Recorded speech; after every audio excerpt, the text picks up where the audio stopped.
You seem very leveled out today.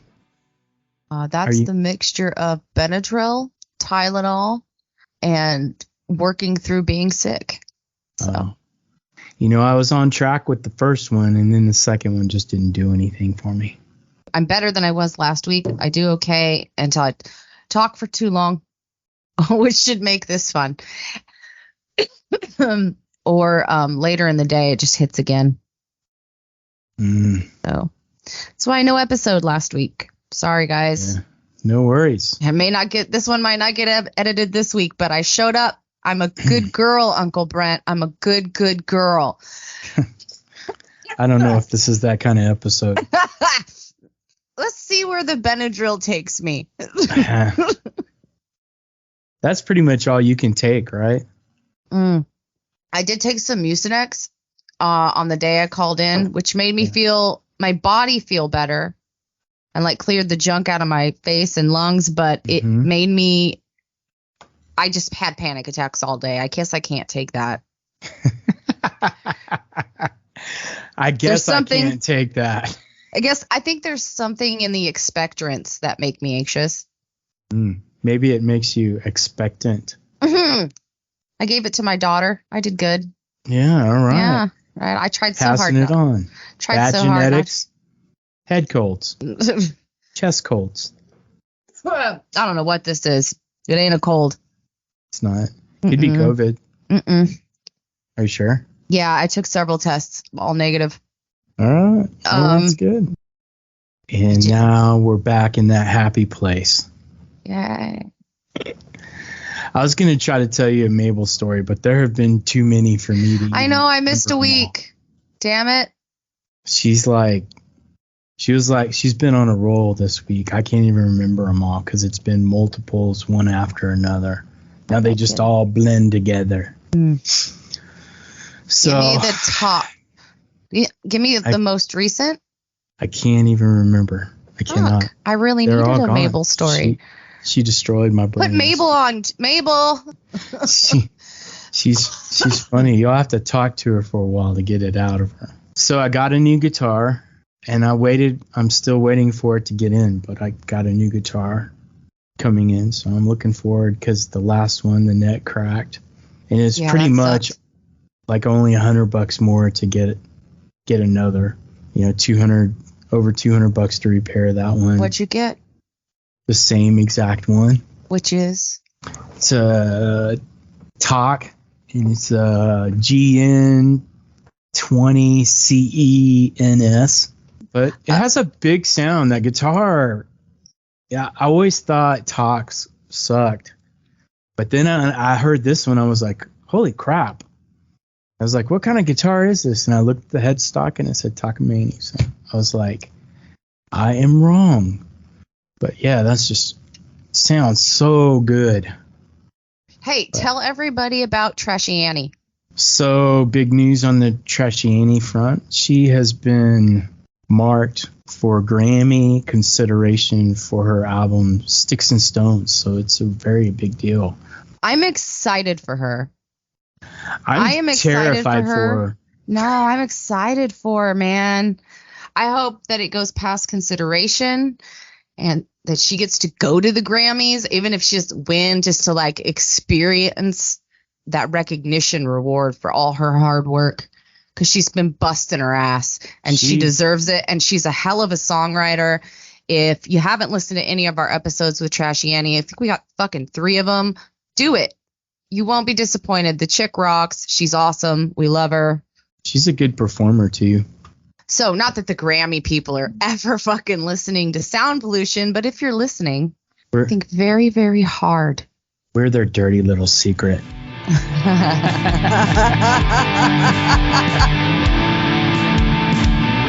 artist is impressive, like glitter, but there's more to this rugged West Coast indie rocker.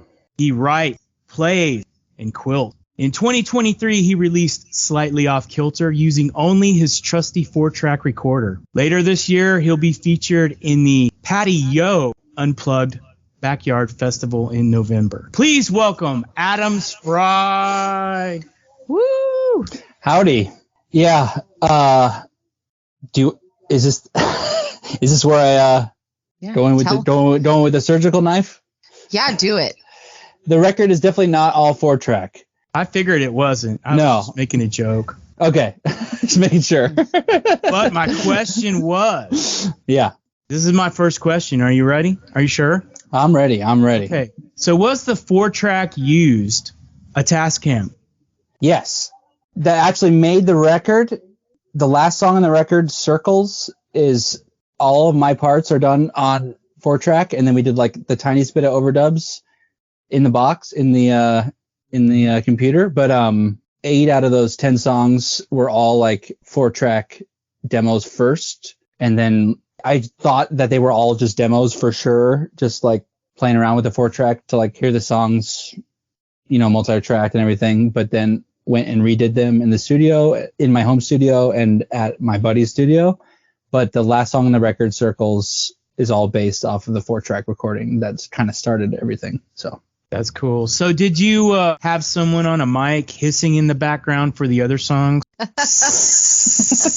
Yeah, I have a full-time guy. Yeah, a full-time hisser. Yeah, he's overpaid, but he does a good job, so it's okay. That's funny. Tell our listeners a little bit more about you and how you got started with music.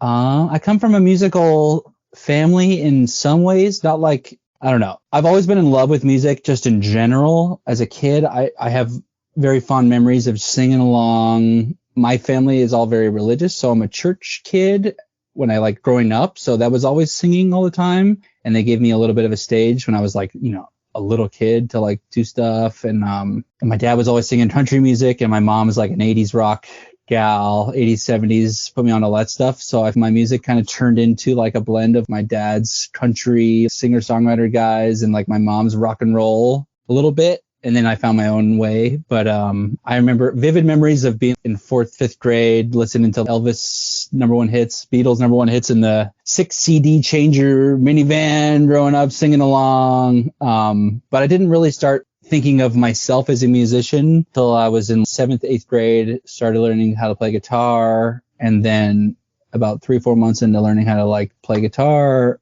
I joined my first band and started being absolutely obsessed with writing songs and Bob Dylan, and now I'm 31. So that's a little bit of a genesis there. And how many instruments do you play now? If I was going to tell you that I like played an instrument, I'm definitely a guitar player. I'm a bassist. In my life, I've been paid to play bass, been paid to play guitar. I've been paid as a singer, so as a professional, right? Right. But on my records, like play all kinds of like, I'm sitting here in my brother-in-law's music studio. I'll play anything with keys. Like I can caveman chord my way through anything because I study like music theory and stuff. So I can do like a pad chords and stuff. Anything with strings. On Slightly Off Kilter, I play like piano, synthesizer, noise tracks. I use like a mandolin, a cuatro, which is like a Puerto Rican stringed instrument, bass, anything that has strings. All like a lap steel guitar, play some stuff where I'll just play like one note on it. So I wouldn't tell people like I'm a cuatro player, but there's a roundabout answer for you. So how did Slightly Off Kilter come to be? Because of course, we went into your website and checked everything out. And I've been following you on TikTok for a minute, actually. But there's kind of a story behind how this album came to be. Why don't you tell us about it? Well, I struggled with, still do, but have struggled with my mental health for a long time and kind of just didn't think anything about it. Thought that was just everybody's thing and just being a teenager and, shit happens, not worried about it. But as far as like the record itself, I've been furiously writing songs for a very long time. And I would record with my buddy. His name's Trevor Brooks. He's worked on some really cool records with like Ezra Furman. He's the producer on the Sex Education soundtrack on Netflix, Art Moore. He was like my guy. And the pandemic happened, and I was kind of stopped in my tracks. So I just kind of assumed it was like, okay, I'm going to retire from music because, like, you know, the world's over now for like a couple months. And I was like, oh, wait, like, this isn't about making, like, in the end of the day, it's not about making records. It's not about what other people think. I have to do this. Like, I'm still writing, even though there's like literally nothing. The world's standing still. I'm still writing songs. Still, it's just what I have to do. I don't even really want to do it sometimes, but I just do it anyway. And taught myself how to use Logic pretty much during the pandemic. The studio I'm in now, my brother-in-law, Michael, he lent me his Tascam 414 Porta Studio.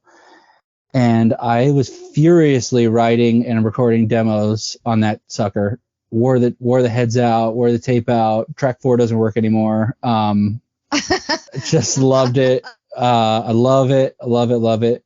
And I just had all these demos. I thought they were demos on the 4-track, and they sounded good. And so I started like trying to do like multi-tracking in the box to a click track, and like being able to, in my head, I heard these songs as not just me and an acoustic guitar, like, you know, like Elliott Smith style on the 4-track. So I was working on that. Nothing to do. I don't have a job. and you were retired too. Yeah, I was working full time in music when the pandemic struck. Like, I had a whole summer of like 5 days a week. I was making good money playing music too. Yeah. And so it was my artistic self kind of died a little bit, but also like my job died at the same in one fell swoop. And even if it was like not gigs, I always was like crazy passionate, like artistic gigs. I was working as a musician that funded my art to be able to do studio time. So that was just like crazy. And anyway, I taught myself how to use, I really dove headfirst into like, okay, if I don't do this, these songs are going to die in my head and I'm going to lose my mind more than I already am. So just started recording and trial and error, and everything started sounding good. I thought, this all sounds good as like demos. And I showed my buddy who I just mentioned before, Trevor. I sent him all the songs. Like, I think these sound cool as demos. We should, when things lighten up a little bit, we should go record this. And he's like, dude, this sounds awesome. Like, what are you talking about? Why don't we just use this? I was like, oh, okay. Like, I've never been an engineer. I still don't even consider myself an engineer, but I like technically am now. But he's like, no, dude, this is sick. Do not start over. Like, you've got it here. And so we like took all those recordings I did. And then when things finally started lighting up, like, cause I'm in San Francisco. So like, I don't know where you guys are located, but we were like the first place to lock down in this country. I have my family lives out there. Yeah. So like, it was scary. We were locked down, and my homies in like Nashville and like wherever were like, oh, you're such a loser. Like, what are you doing? We're out here partying. And like, we literally couldn't like leave the house. We had like martial law. Anyway, I feel like I'm taking forever to describe this, but we finally were able to meet with masks on. I got my buddy Scott Wright, incredible drummer. He's like my best friend. He's my current live drummer too, but he also drums on all my stuff. We did overdubs in the studio, and he came in and just played drums on all this stuff. I had like a programmed like 4 on the floor beat with no fills on, and everything came to life. And then I sat on the record for about a year thinking I'm still not good enough, and dealing with my mental health, like thinking I'm a failure, thinking that, oh, I haven't done this or that, and all my friends in music who I know got label deals, and I'm a piece of shit. And finally just said screw it, and decided to pursue it for myself and not for anyone else. And the record came out in March of this year, and it's been amazing, and people have really responded to it. Struggling, I'm gonna touch on this just for a second. So struggling on the mental health part and not feeling like what you do is good enough to put out, you're worthless, blah, blah, blah. That's really hard, I feel like, for a musician. I mean, it's hard for everybody. Please don't get me wrong. But when you're a creative person and your life relies on putting forth art, and you're more terrified than like your friend Bob over here. How do you overcome that? Do you just say fuck it? You know, what was your thing? Brent's nodding. He's like, yes, we just say fuck it. We just do it. We just do it. I mean, part of it is, but like having the courage to say fuck it is like the same thing as like, that's confidence, right? Like right. Saying fuck it isn't just like, not anyone can do that. That's why people don't right, I can't do it. I can't do it. I can't do it. I can't do it often. That's why I'm still to this day sitting on like albums worth of material that I just like, I don't know. I'm going to teach y'all now how to say fuck it. You ready? I'm ready. One. When I get to 3, we just all say fuck it together. Okay. 1, 2, 3. Fuck it. Yeah. No, you just have to. I mean, for me, I had hit a certain time in my life, and I was just like, my life has not turned out like doesn't resemble anything I wanted it to. We only have so many circles around this planet, so I have nothing to lose. I'm already a failure is pretty much where I came down to. And so at that point, when I doubt myself, and it's okay to doubt myself because I do it all the time, I start with, okay, you suck. So because you suck, what's the worst going to happen? That has already happened. So you just go forward, you know? Yeah. But there's like a block there for some of us, dude. Yeah. And also like, it was kind of like, okay, no one's listening anyway, so might as well just move on from these songs that are like getting old. Mm-hmm. But it's also like, if you don't try, you're 100% going to fail. Right. But if you try and fail, at least you can live with yourself. And I've been regularly going to therapy for like, since like pandemic fell, like in, I don't know, April or May or something, but very regularly. And that's helped me tremendously. Like just getting perspective, like this is all relative. I'm living the sweet life pretty much. I make records that I want to make. I am healthy, and it's not, I'm an artist. So it comes, you just got to like come around to it. But it's a struggle still for sure. Yeah. I just couldn't sit around and wait anymore. And then my wife got pregnant, and it was like, okay, that'll do it. I'm busier than ever. I'm working harder than ever. And I have a kid now. Like it makes me feel regret for my 20s that I just like was being a sad boy and like, oh, why has no one discovered me? Oh man, I'm so good. Like no one will discover me. Like, because that's not how it works. No, it's not. You have a great amount of self-loathing, which I really appreciate. It's really good, and you have a good sense of humor about it too. So this might be personal, and I'm gonna tell you something about me, and then maybe you're comfortable answering it, maybe you're not. You know, maybe you say fuck it. I don't know what you're gonna do, but I'm gonna go ahead and tell you a story. I had been working on my music, you know, writing my own songs, getting in the studio, getting them recorded, and I noticed after I got done, I got really depressed, like super depressed or very anxious. It's a big sadness that fell over me. So I went and got medication for it because I couldn't. And I realized my doctor was like, you're having anxiety and you're not dealing with it very well. Let's give you this medication. And that helped out a lot too for me. And I was going to ask, did you get placed on medication or anything? Yep. Still take it. Well, me too. It's like the smallest dose that they'll give me, but it's just like level. It made the valleys less low, and you know. Yeah. Like you're mine's the largest. I could probably use a little more sometimes, but yeah. It just makes like the lows not as low for me.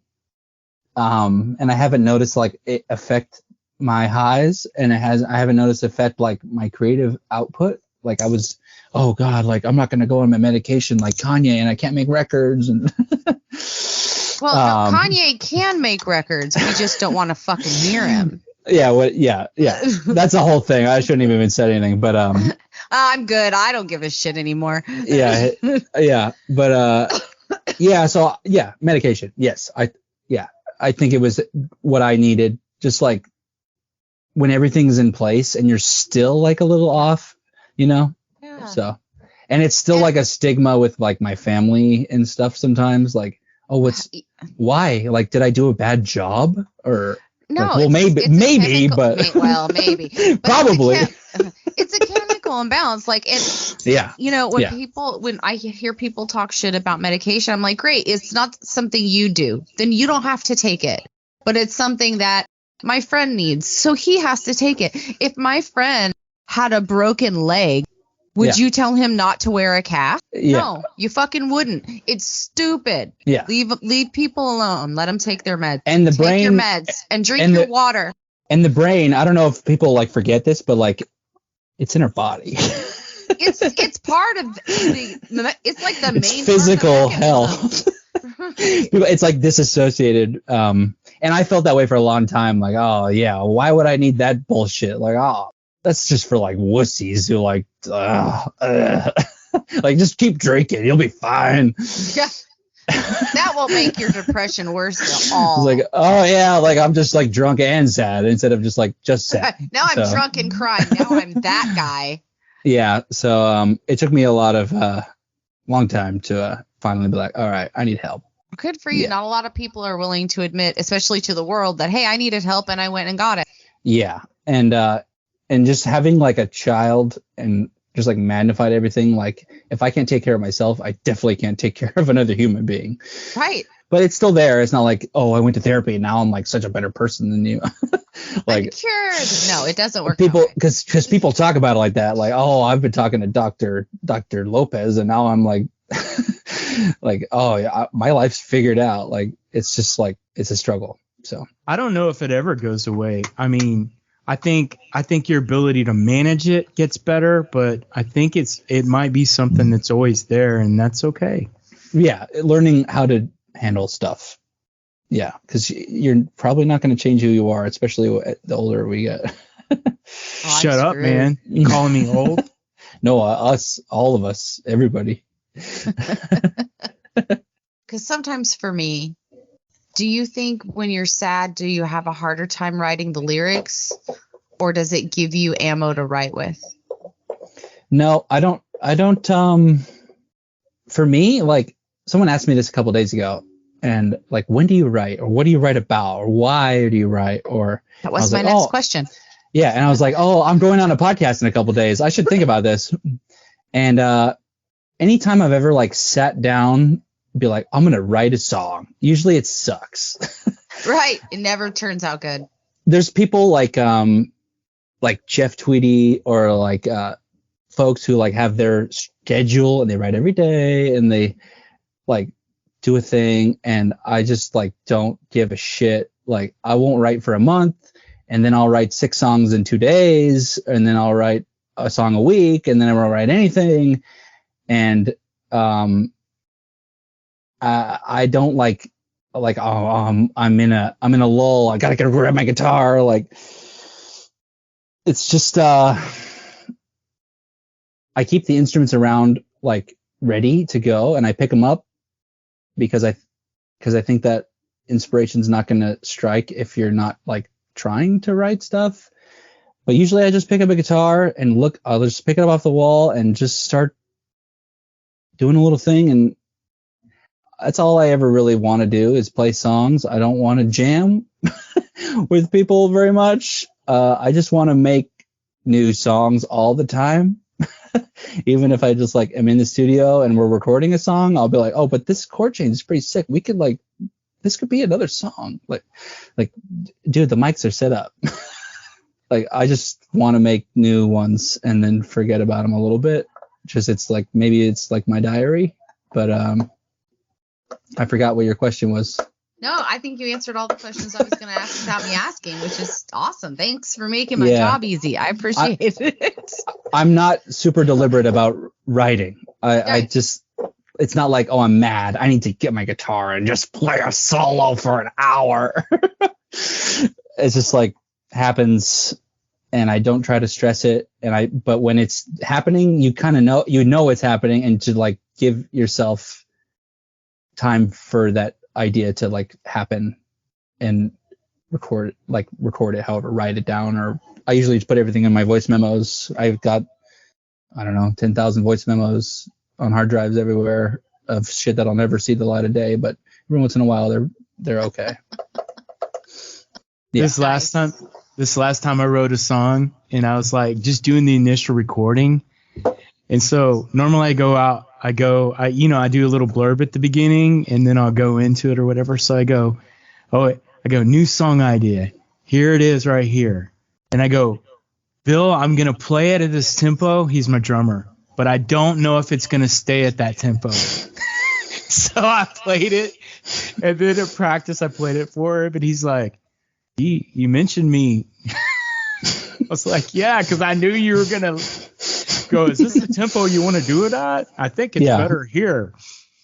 So it's just funny. It's funny. Yeah. I always monologue at the beginning of it before I get into it. Yeah, but you documented the spark, so it's like, it's great.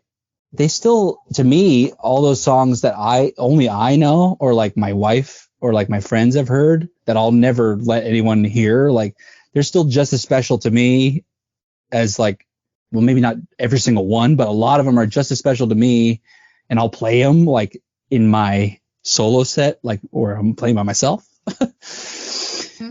It's still a thing that you created that wasn't there before. Yeah. Like, I know this song isn't good for like good,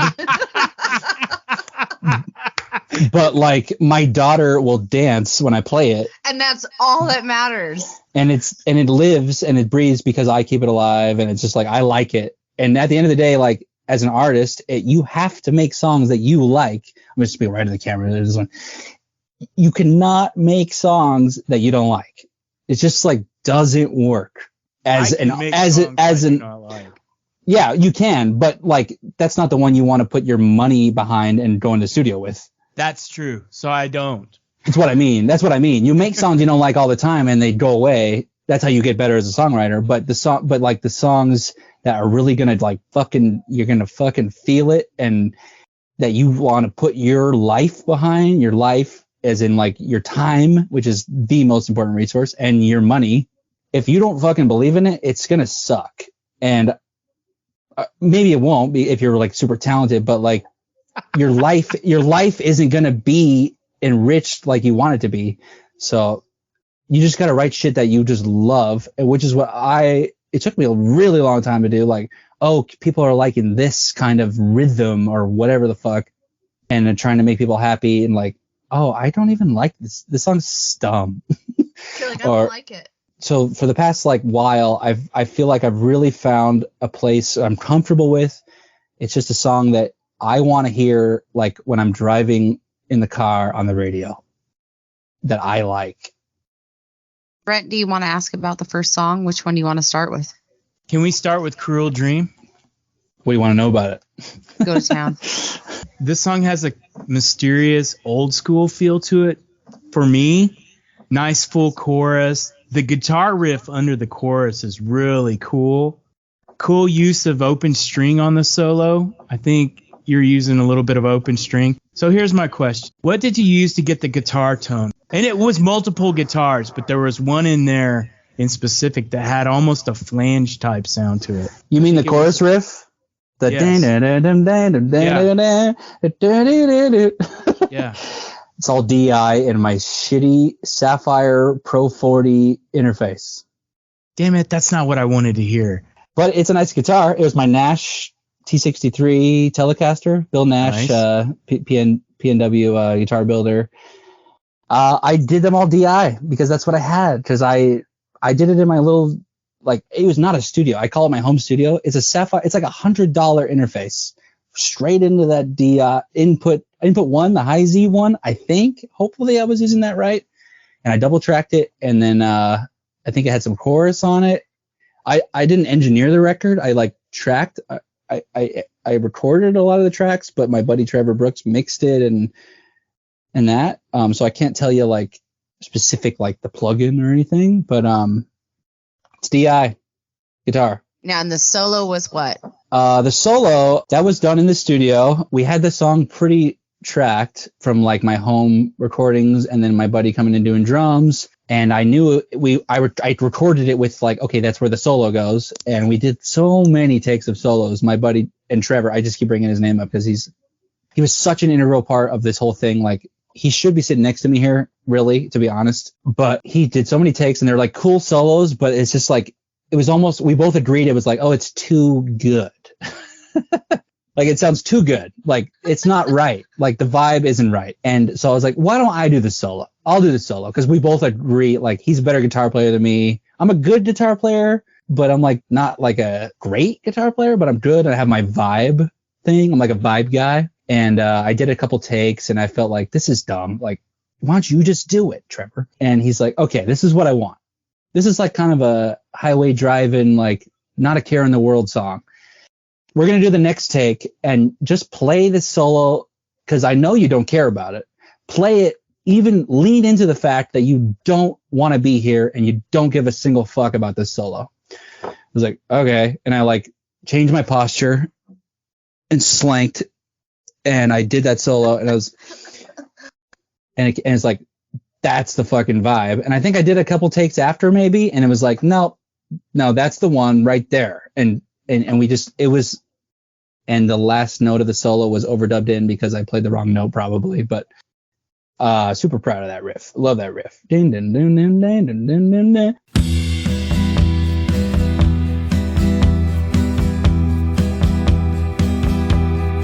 It was such a cruel dream. I didn't really want to tell you when you asked me what it means. Does anybody really know? I don't. Nothing's quite what it seems. Slightly off kilter in the rose-colored streets. I had a hard time walking alone, unknown. It was such a cruel dream. It was such a cruel dream. It was such a cruel dream. It was such a cruel dream.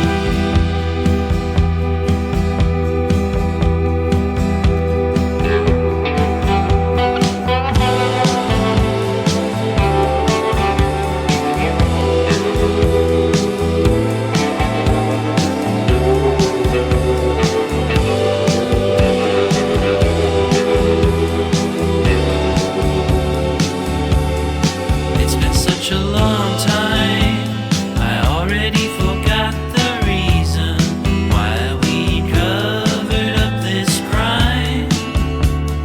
What are we talking about? I'm out, riding on a black train, all aboard, we're leaving. Can you feel it in your veins? I guess we're facing it now, somehow. It was such a cruel dream. It was such a cruel dream. It was such a cruel dream. It was such a cruel dream. It was such a cruel dream. It was such a cruel dream. It was such a cruel dream. It was such a cruel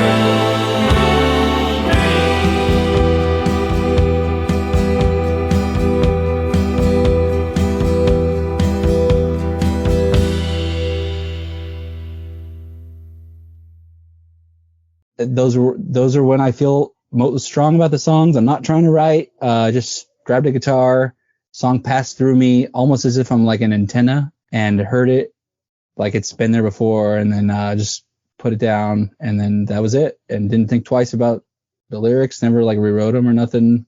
That song existed as a 4-track demo, and then just did a full band version. Trying to keep that. Everything I try to do is try to keep the vibe in it. You said it sounds like a classic song earlier. I think anything that has like a real drum kit and guitars that aren't like edited to the grid and like heavy auto-tuned vocals these days a little bit feel like they're classic because it's like not like the modern like engineering mixing technique. But I'm a like a Beatles nerd and 60s, 70s, 80s. That's so funny because when I listened to that song, I literally wrote, it's like Beatles, but dream pop. Yeah. I almost don't even want to say anything right now, but had a couple of Mai Tais. So I mean, the comparison I get the most all the time is, oh, this sounds like the Beatles. right. That's not bad. That's what you want to be compared to. You think that's what you want to be compared to. You cannot, you can't say that. You ever say that to someone? You sound like you sound like the biggest fucking asshole on the planet. No, I've never said that to anyone. But I would be fine if someone told me that. Oh, it's an incredible compliment, and I don't agree with it a lot. I don't think it's, but that's what people say all the time, and that's like, it's hard. It's like I almost feel cheesy saying it. They're my favorite band. Like there are a lot of people's favorite bands. That's the band I get most often, all the time. Sounds like the Beatles. Okay, you ever try to market yourself like, oh, it sounds like the Beatles? This guy's a fucking asshole, and then they like, yeah, right. So you have to say you sound like the Kinks, or you sound like it's like, okay, it's Britpop. I've had many criticisms from people in the music industry, and even my friends are like, you sound like a fucking asshole.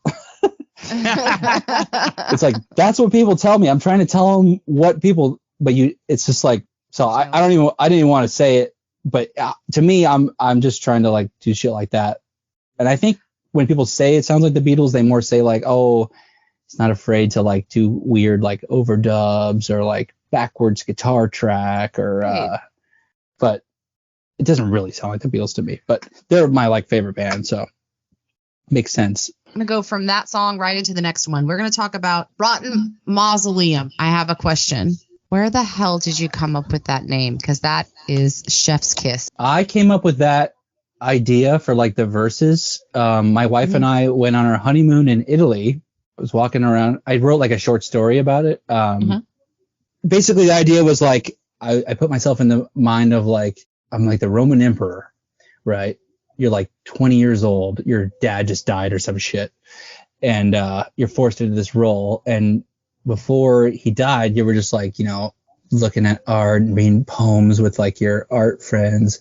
And the whole idea is just like walking around Rome, like everything is just like a broken statue, like monuments to everything. Everything you walk by is a statue that's like the arms are cut off or so it was all about Italy, Rome, pretty much, Rome and Florence and shit. Like the lyrics are like, there's going to be someone after me. Like I'm the emperor now, but like there's someone in my chair.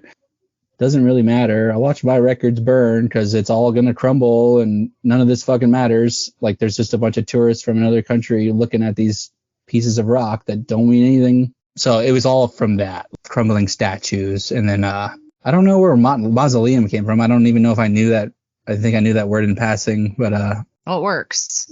Fucking proud of that song. That's like my baby. It's beautiful. Still. And that's another one, like, I don't care if anyone likes it or hears it. I just got to put this out because I love it. And we played it for like 3 years before I ever put it out in my live shows. And everyone's like, that song's sick. When are you going to record it? From Slightly Off Kilter, that didn't come like a pandemic era song. I was going to do that as a single, and then I was getting ready to release it, and then pandemic happened shortly after, and then I just tacked it onto the record. So the intro is has a patriotic feel to it, and the dual guitar parts are kind of cool. And then the instrument build, love those. And you do those throughout the song. But the thing I loved most about this song was the vocals have a great tone. What type of vocal tones are you developing when you're working on a song? You know, what influences it? Things like that. I don't put too much stock into like, oh, I'm trying to sound like this. That song came super organically. And the yodel, you're talking about that yodel in the verses. It's like myself, it's like I'm a fan of that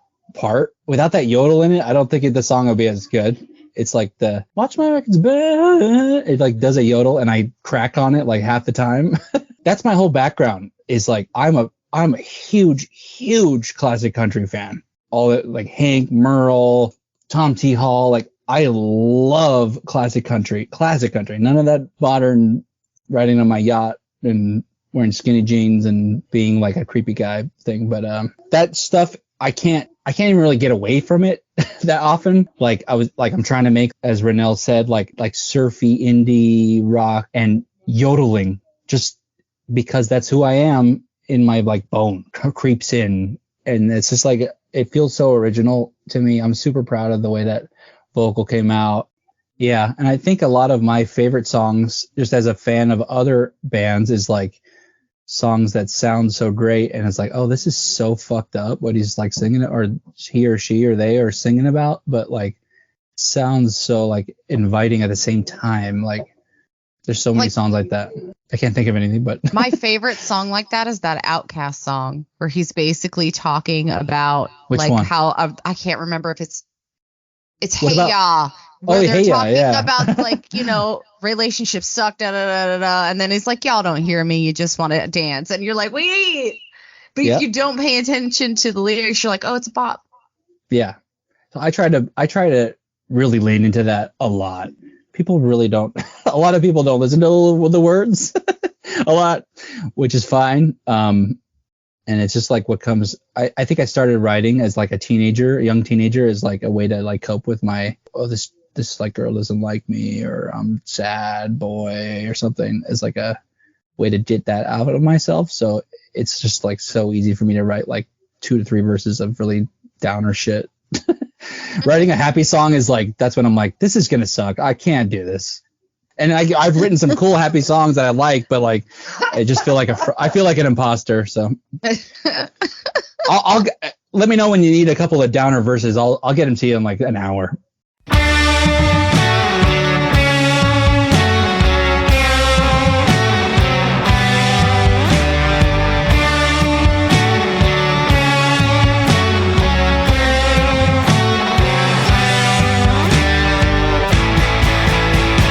Doesn't really matter. I watch my records burn.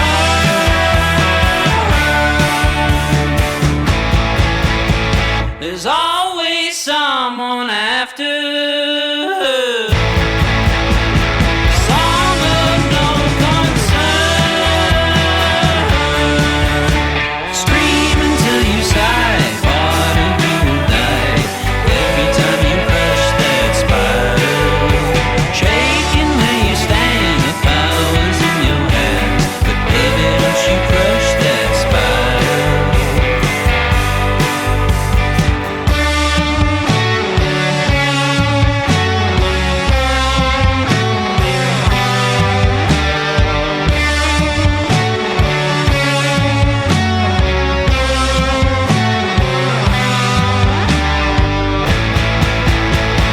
Emperor made of marble. All you do is stare.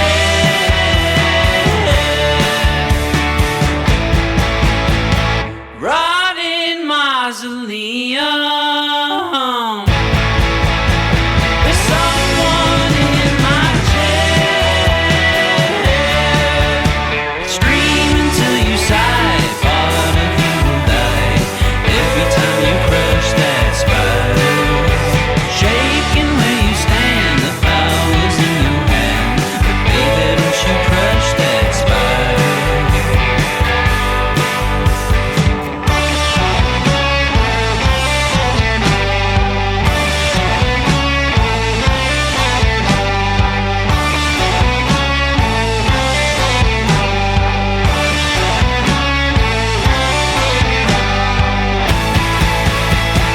Rotting mausoleum. There's someone in my chair. Scream until you sigh. Part of you will die. Every time you crush that spider, shaking where you stand, the power's in your hand, but baby, don't you crush that spider.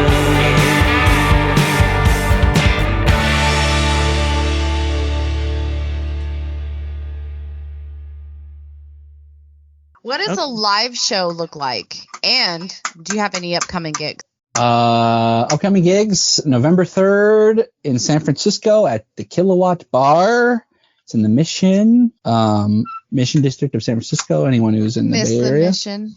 Oh, it's a free show. It's a Friday night, and then the next night, the 4th of November, it's a Saturday. I'm playing like a solo acoustic set. It's like a house show. It's called Patio, Patio, in Rockridge in Oakland. It's like a house show. You pay like $20 and you get like alcohol and food and good vibes. That's the spot to be, listeners. Yeah. That's it right there. It's gonna be a lot of fun. November 4th. That's a Saturday, November 4th in Oakland. All those tickets are online at any of my social media sites in the bio, TikTok, Instagram. So those are the upcoming shows. Usually the shows lately that I've been doing, like the past year, my good friends, they have a band called Big Rig. They're like a rock and roll, like a little harder rock band. And we do like rock and roll versions of all my songs. And it's been a lot of fun, just like in your face, real fast rock and roll. And I get my strings out, and it's a little bit different than like if someone's expecting a certain version of a song, but it's high energy, a lot of fun, and I love those guys. They're like my BFFs now. So yeah, the live show is high energy, and even when I'm doing my solo sets, like I kind of beat the shit out of my guitar when I do like a solo set, break a string probably. I'm yelling, I'm engaging with the crowd, and it's a good time. I try to make everyone feel included, and I have a lot of fun doing it, whether it's solo or full band. And then nothing else, those two shows, 3rd and 4th of November. And then I got some fun stuff coming up in 2024. Really fun stuff. All right, let's get into Chipping Away. Okay, I have a lot more on this song. I think this was actually my favorite song. Oh, cool. It's totally different listening experience because of the synth and keys. Nice use of your bass vocals. And once again, you have that grit to it that I enjoy. Catchy second chorus. I'm doing it wrong. I like that. Was that a second chorus? Yeah, there's like an A section, the verse, the B section, the chorus. There's like a solo section, like a second chord, like a hook or something. Yeah. Yeah. It's like a tag. Yeah. It was very cool, I thought. So this song to me has a Cars Rick Ocasek feel to it. I've gotten that comp before. It's not a typical words in this song. Ampersand, redirect. So I thought that was interesting.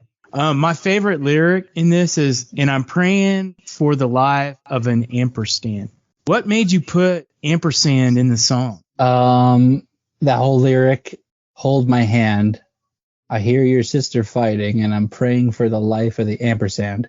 Some friends of mine who I knew like their sister and the boyfriend were fighting, and I was worried about them staying together. And her and him were praying for the life of the ampersand. I hope to stay together. Pretty interesting on the nose, but it doesn't feel that way. The way the lyrics come across, yeah. It's cool though. It's cool. Yeah, yeah. That's where that came from. My favorite line is San Francisco sidewalks are a ghost. That whole song, where it came to be, where it came to live, there's a poster right here from the exact show I was at, LCD Soundsystem, that show at the Bill Graham Civic Center.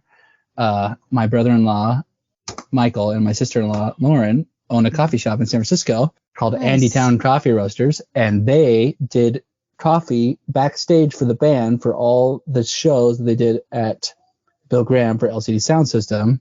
So I got family friends tickets to go to that show, and I was like, okay, sure, I'll go to LCD Soundsystem. I thought I was like a guy with a laptop. Had no fucking clue. Went to the Bill Graham, and I was like, holy fucking shit, this is the best fucking band I've ever seen in my life. They're like 8 people on stage. They literally awesome. Like they took my little tiny brain and just like punched it over and over and melted it, kicked it to the curb, and I was like, it completely blew my brain open of like what a band could be. Like, oh, bands are rock and roll, and shitty like DJs are laptops, electronic kind of music. And I was like, holy fucking shit, this is amazing. It took me a couple of days. And then in driving in my old beater truck I used to have, I had that line. just like the paint that's on the wall. I feel like I'm chipping away. And I sang that like 1,000 times into my phone over and over and over. And I was like, we got to write it. And I went to my buddy Trevor, the guy who has done all my releases up to this point. And he's a huge LCD Soundsystem fan before that. And he was at those shows with me. He's like, I was actually a fan of them. And I was like, I want to do dance rock, like LCD Soundsystem. They just blew my mind open. And I got the hook. And in that whole chorus, just like the paint that's on the wall, I feel like I'm chipping away.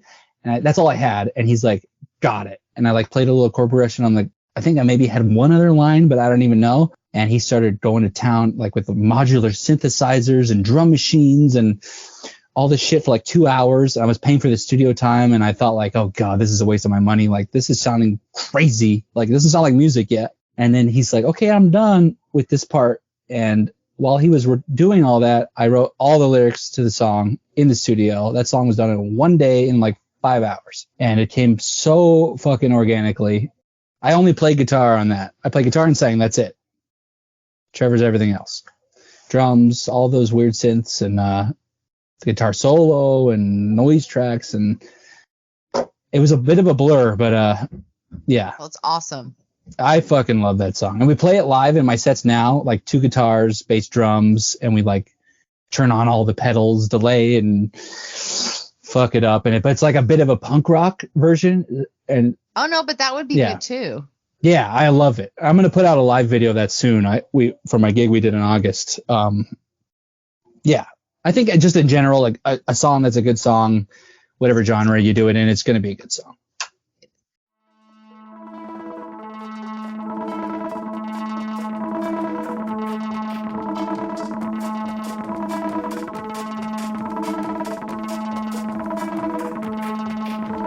Love is magic. I hope it lasts forever, but I'll settle on it, cutting through the static. Hold my hand. I hear your sister fighting, and I'm praying for the life of the ampersand. Take a breath. Loneliness surrounds you, then reminds you of the love that you got left.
What advice would you give a new singer-songwriter?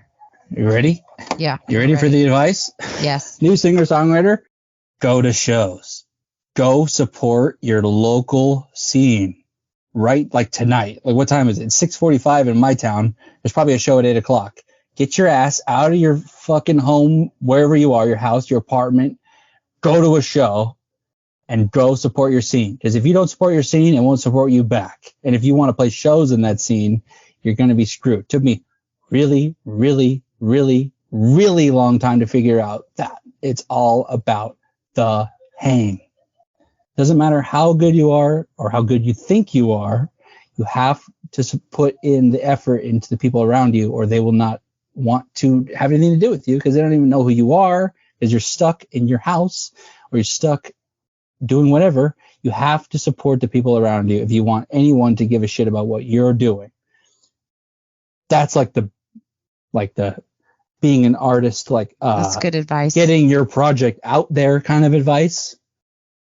I try to give to everyone is the advice I would give my 21-year-old self. It's really We've hard never for had that introverts. No, we have never had that as an answer. That has never been said. That's good. Good shit. Go support the scene. There are bands on the scene right now, singers, songwriters, artists who are not as good as you, but they are getting all the motherfucking gigs because they support the scene and they have the hang. It's all about the hang. All of it. All of it.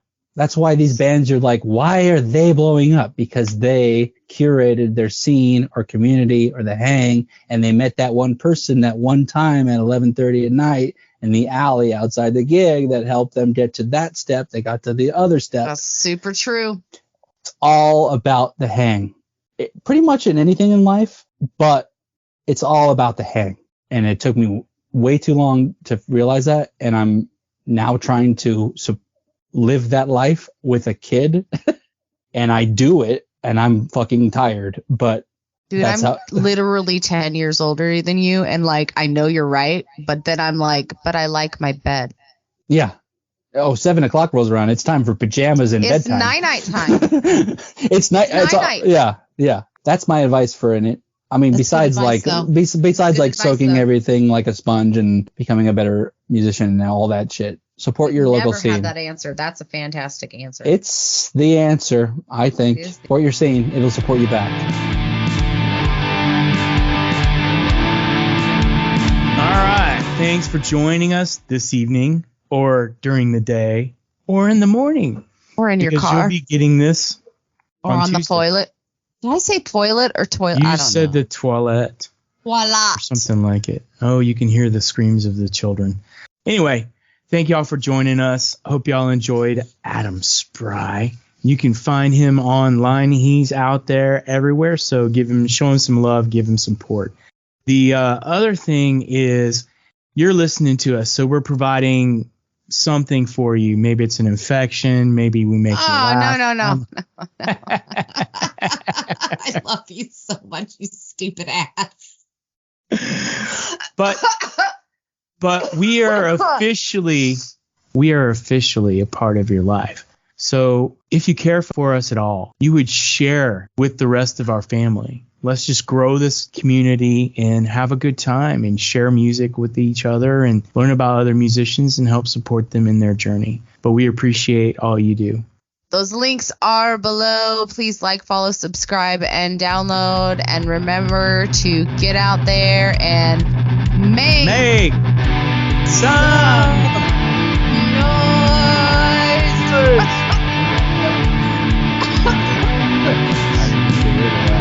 I'm not. It's there.